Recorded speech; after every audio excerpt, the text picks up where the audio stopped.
Well, it's our pleasure to welcome Harris Kupperman, better known as Cuppy, is here to talk some stocks. And actually, he's doing a special favor from us. He's phoning from Cyprus. All I can say is thanks for taking time out of the middle of the night to talk to us today, Harris. Hey, thanks for inviting me. It's only 11 at night. That's kind of early for me still. I will say I'm about a bottle of wine ahead of you guys. But yes, let's do this. It'll be fun. Oh, that's awesome. There we go. Okay, so Harris, you're a little bit of a different take for us, not really being a macro person, but actually going to give us some individual stock names and a real true value investor. So why don't you tell us kind of what's on your mind and what you're looking at these days, because I think it's super interesting and it's something that not a lot of people are talking about, and I think that it'll be something that our listeners will be very interested in. Sure. Let's talk about shipping and in particular product tankers. Just some background myself. I spend a lot of my time looking at sectors that are down a lot, down 90, down 95%. That's because eventually they trade way below replacement value, way below fair value. And my view is that you don't need things to go very right for a huge increase in value. Remember, if something's down 90%, the move from down 90 to down 70 means you triple your money. And it's still down 70%. So I like to look at things that are down a lot and then try to figure out why things can get better. Because sometimes the move from down 70 can keep snowballing ahead if things keep getting better. And I'm quite bullish on shipping in general. Very big picture, shipping has destroyed billions of capital over the past decade. I know that sounds terrible for anyone who bought in the last decade, but for someone who's looking at it now fresh, it's quite exciting. And that's because once a lot of capital has been destroyed, people stop wanting to put more capital in. And we have an industry that's really a supply-demand based industry. And demand keeps increasing a few percent a year just as global economy grows. As long as the supply doesn't grow, eventually they balance. And when you look at shipping, it's a fixed cost industry. So any increase in charter rates goes right to the bottom line. And for the better part of the past decade, charter rates have been below the cost of operating the boats, and money's been destroyed. And my view is that charter rates are about to go above the cost of operating, potentially dramatically above the cost of operating, depending on which subsectors of the shipping world you're in. Just a little history lesson. China needed stuff, and starting in the early 2000s, a bunch of boats got ordered. Charter rates went through the roof. And boats kept getting ordered, and charter rates stayed through the roof because the increase in demand from China outpaced the increase in new boats coming online.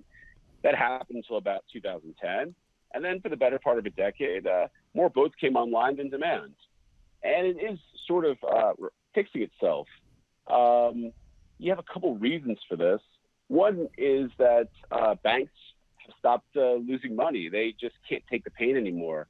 Every couple of weeks, we learn of another bank that's getting rid of their loan book in shipping. They're selling it to the quote unquote smart guys in the world, the PE funds, the distressed guys. They're getting out of shipping. And these distressed guys will eventually work to unwind the loans. But what will happen is if no more capital comes in on the lending side, then you can't order more boats. The guys with existing boats might not be able to even refinance the boats. And we've seen lending, even though we're in a ZERP and NERP world where interest rates are super low and liquidity is plentiful, you see guys in the shipping world borrowing money at 8, 9, and 10% with preferreds just because they can't get access to debt. And that's very important also because you don't see a lot of guys putting new equity to work. I haven't seen a lot of financings lately. A lot of these companies trade at between a third and half of replacement value or NAV. And NAV is a pretty accurate metric in that lots of boats change hands each quarter, and it's a pretty accurate way to keep track of what the fair value of a boat is. But you don't see a lot of these public companies raising new capital because they trade at huge discounts to NAV. And you don't see a lot of PE buyers stepping in and buying new boats because you can buy distressed guys at a discount to NAV. And all this means that less boats are coming. Finally, if you don't order boats for a couple of years, a lot of shipyards go bankrupt. And what's interesting about shipyard going bankrupt is that while the equipment may still be there, the workers aren't. And when you lose your trained workforce, it takes many years to retrain them to build a new boat. And all of these things on the supply side mean that you're probably going to have less supply. And just going over this, you have banks not lending, you have shipyards closing, and then finally on the supply side, you have new regulations coming in place, and you can count on over time the governments of the world trying to clean up the environment. I think this is a good thing. And new regulations are ballast water systems, which are coming into force on special surveys as boats get special surveyed. And this is an expensive piece of equipment you have to add to your boat. So when you have a boat that's losing money every day, a few $1,000s a day operating, and remember a boat lasts about 20 years, if your boat is 15, 16, 17 years old, you ask yourself, why am I adding this piece of equipment that I need? I might as well just scrap the boat, especially with steel prices being higher. And finally, you have something called IMO 2020 coming. And I think that's the real catalyst to inflect the sector. But before I talk about that, I'd like to just say, big picture, shipping is a terrible industry. It's probably one of the worst industries ever created by humans. It's up there with airlines. In that,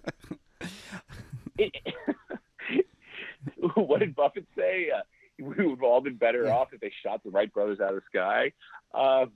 That's right. I think shipping is very similar. If you look at this through the full cycle, and a full cycle is usually about a decade long, they lose money.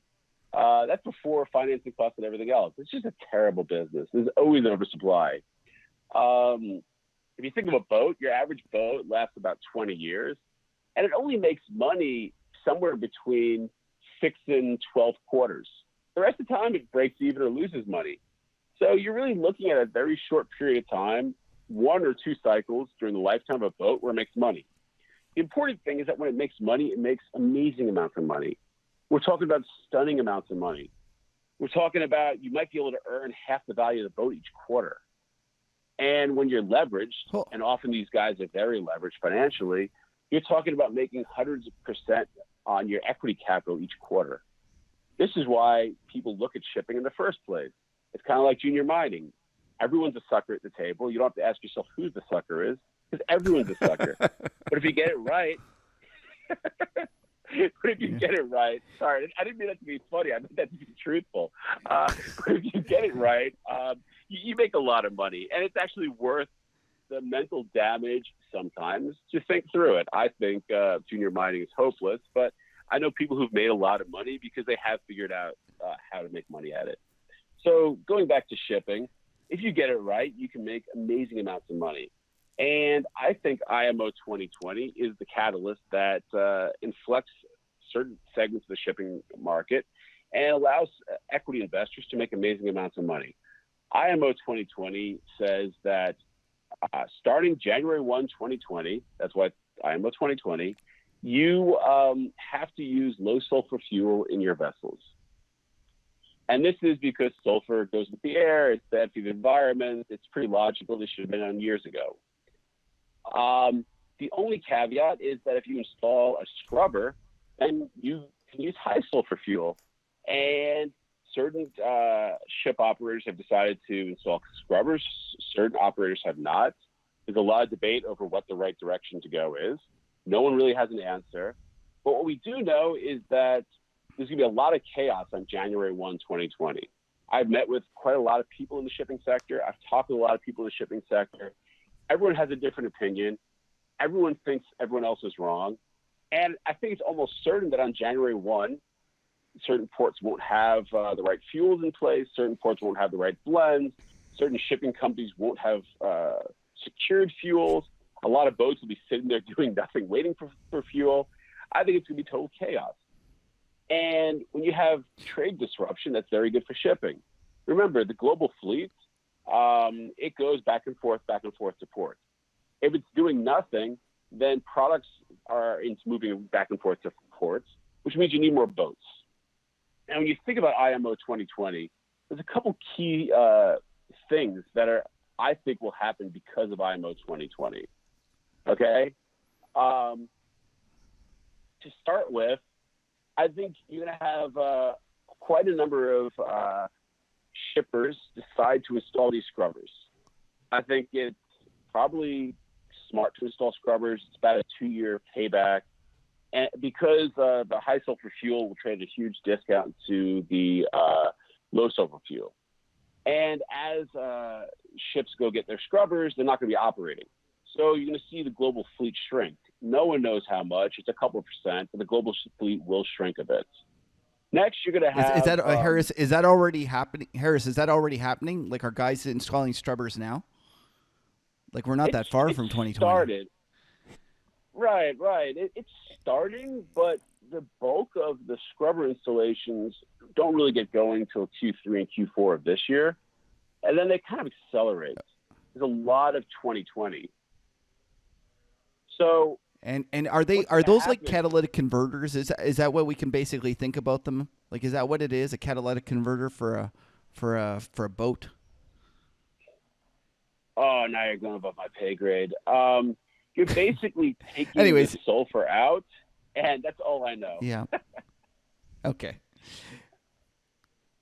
But you will see vessels start leaving the fleet. And remember, you're in a supply-demand situation where the day rate to move a cargo is insignificant compared to the value of the cargo.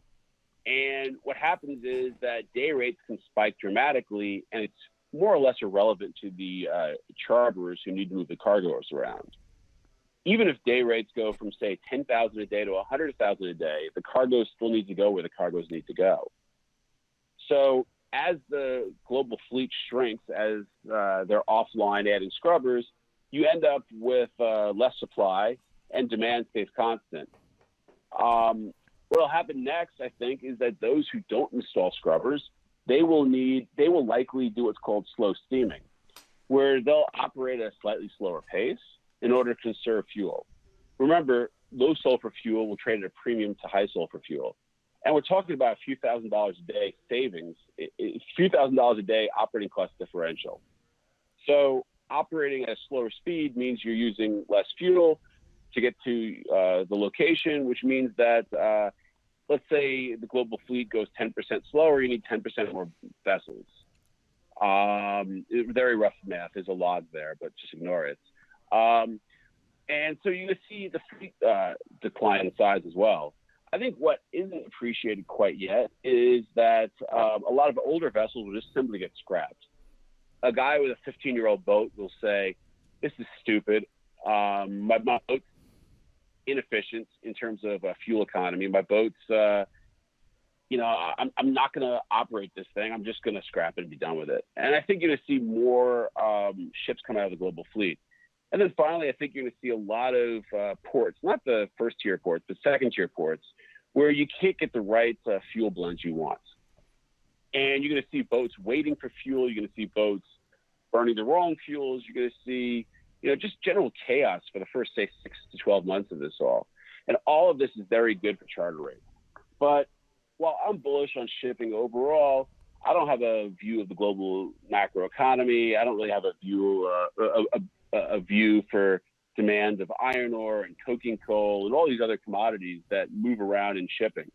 I do have a view, though, that what's good for IMO 2020 with low sulfur, high sulfur is going to be very good for product tankers. And I have a very large position in a company called Scorpio Tankers. It's actually my largest position. My fund, and I just restarted my fund recently, but my fund and me in the past has really focused on situations where you can buy something very cheaply so that if you're wrong, you're probably not going to lose money. And if you're right, you can make a lot of money. And you go into the investment with the view that you don't know if you're right or wrong. You have a hunch, but you want to make sure that even if you totally get it wrong, you totally bomb it, you're not going to lose too much. And I like situations like Scorpio Tankers because it trades at a huge discount to NAV. It's trading about half a NAV. They've termed out their debt for long enough that I have a free look at what happens in 2020. They have enough liquidity to pay all their maturities. They, for the better part of since they listed the company, lost money, but they have the liquidity now so that if the cycle turns, and I think it's turning as we speak, they will make a lot of money. And if it doesn't turn, they have enough liquidity that they don't have to do a down round and dilute me. And you're basically buying the world's largest product tanker fleet at about half of NAV. And I think a lot of good things can happen from that. So Harris, In if I particular, could, let's go. Yes. so what I could just to interject. So I want to just let all our listeners out. Well, I'm sharing a chart here. So the symbol is STNG. For the Scorpio Tankers, and what I shared here was a weekly chart, and so I have a chart here going back to 2014, and yeah, this is a stock that was trading at its peak near like $125. And today it's trading down at 1950. So this is where you're talking about this scenario of these really beaten down names that, and so this is what makes you like this name more than other shippers. Well, a couple things, and we'll go through some charts. And I'm just going to be stealing these directly from Scorpio Tankers' corporate presentation, but I think the data is very good. There are a couple of things I really like. One, what's going to happen with IMO 2020 is that you're going to see an increase in demand for low sulfur fuel. So high sulfur fuel doesn't go on product tankers. It goes on dirty tankers. Low sulfur fuel goes on clean tankers, which are product tankers. And, Scorpio is giving you their estimate. I've seen estimates from Ardmore, Torm, a bunch of other players. If you go to slide 24 of the Scorpio's slide deck, but Scorpio is basically saying they see 1.8 million barrels a day of increased demand. So that's a huge increase in demand for product tankers moving products around. Just as importantly, because of the disruptions in trade, it's not just a linear progression where 1.8 million gets added to the daily movements. You're going to have a lot more movements between ports, moving product between different ports, moving half loads to ports. I think the ton miles, which is the key to total demand, it's not the product itself that matters. It's the product times the number of miles. I think the ton mile is going to increase at an even higher percentage change than the 1.8. And that's because I just think there's going to be a lot of disruption to existing trade patterns of moving refined product around. But when you have an increase in demand and you don't have much of an increase in supply, let's go to slide 26. This is the global tanker order book, okay? This is how many boats are on order expected to be delivered. It's at the lowest point it's been for basically a decade. And going back to what I talked about at the beginning of this discussion, people kept ordering boats, they kept losing money, and they kept ordering more boats. That's the funny part of ZERP and NERP, where these banks would go to Greek guys and they'd say, how many boats do you want? And the Greek guys say, I'll take 3. And then the banks at the, funding the Korean shipyard would go, well, if you take 5, we won't charge you anything more. We'll just put it on layaway. The Greek guy would go, screw it, take 7. And that's basically how this process has worked. Well, if you're buying a $40 million boat and they're asking you to put down a couple $100,000 to reserve your order, and then you make some purchase payments along the way, but they're going to be funded at LIBOR or less by the development bank that wants to create jobs. Well, why wouldn't you order a bunch of boats? It's a free call option with no equity, and that's what we've been seeing over and over. And as you see, there's been silly amounts of ordering, and it's no wonder that product tanker rates have been terrible. Guys keep growing the fleet at an insane rate. Well, that growth is stopped, and you can see that in this chart. You're below 10%, 10% being the magic number needed to effectively replace boats that get retired and deal with just general global economic growth. That's a balanced fleet at 10. We're below that 10 number. The difference is that you don't have a balanced global economic growth rate because you have this huge increase in moving low sulfur fuels around. And then I want to go to slide 27. And I think this is another important slide. There just hasn't been a lot of scrapping. In 2017 and 2018, when guys were losing multiple thousands of dollars a day operating boats times multiple boats in each fleet, eventually people couldn't take the pain anymore. They started doing some scrapping. There really hasn't been much scrapping. If you go to slide 28, you can see the net change in fleets, and this is for MRs. And you can see that the global fleet kept growing, even though everyone was losing money at it. Like I said, Wow. It's a truly terrible business to be in. You only want to be in this business if you're about to catch an inflection. And if you don't time it pretty well, you're probably going to lose a lot of money, especially because most of the operators are financially leveraged beyond operationally leveraged.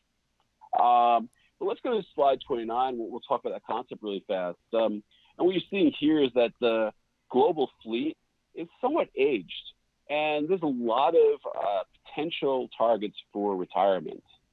And 20 isn't a hard to set number that a ship needs to be retired, but it's a good target in that when you hit 20, you're less operationally efficient. Your special surveys are every 2.5 years. A lot of charters don't want to touch you anymore, so you're in kind of second and third tier trading routes. At some point, you either stay as a product tanker or you move into the dirty trades, in which case you might still be operating as a vessel and not scrapped, but it doesn't matter to these metrics anymore. And while you'll see not so many that are over 20 years old, you see a lot that are in that 15 to 19 range that are targets to likely leave the top tier trades. And then finally, if you look at this, play it forward 2 years, in 2021, you have substantially more. I just think that there will be some more scrapping, even if tanker rates explode. So let's talk about what's actually happening because, sorry? No, go ahead, Harris. Sorry, I didn't mean to interrupt. Oh, okay. Everything, I've done a lot of these commodity sort of trades where someone shows you a bunch of charts and you go, that makes sense. Yes, the supply-demand mismatch is an imbalance. I really, really want to be bullish. And you look at the underlying product and it's hitting new all-time lows, and you say to yourself, well, what's wrong here? The data says it should be going up, and the data can't lie. And then, the commodity is hitting a new low. And I'm a believer that you don't bet on something when it's hitting new lows. You wait until the turn has already happened. Because usually in one of these sectors, if people have called the bottom a bunch of times, they've lost so much money that when the bottom actually does happen, there's no one left to call the bottom. So I always wait until you actually see some positive momentum. And we started seeing that in Q4. In Q4, product tanker rates hit 10-year highs. Just think about that. In Q2 and Q3, product tanker rates were at 10-year lows.